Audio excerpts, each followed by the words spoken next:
বৈধ হয়েছে 1842টা বৈধ, আর 726টা আপনার রিটার্নিং অফিসার কর্তৃক আপনার বাতিল করা হয়েছে।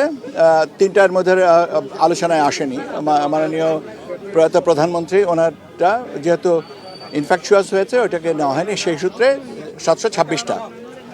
এখানে আমরা অঞ্চলভিত্তিক আপনার আপত্তি জন্য দাখিল করার জন্য আপত্তি দাখিল করার জন্য আমরা ব্যবস্থা করেছি। যারা বৈধ ঘোষিত হয়েছে তাদের বিরুদ্ধে অথবা যাদের অবৈধ ঘোষণা করা হয়েছে তাদের বিরুদ্ধে উভয়ের ক্ষেত্রেই আপিল করার সুযোগ আছে। এবং আমরা এখানে এই আপিলের ব্যবস্থাটা আগামী 9 তারিখ পর্যন্ত চালু থাকবে। 10 তারিখ থেকে 18 তারিখ পর্যন্ত আমরা কমিশনে শুনানির ব্যবস্থা করব, আমাদের অডিটোরিয়ামে শুনানির ব্যবস্থাটা হবে। তো সেই পর্যন্ত আপাতত এইটুকুই।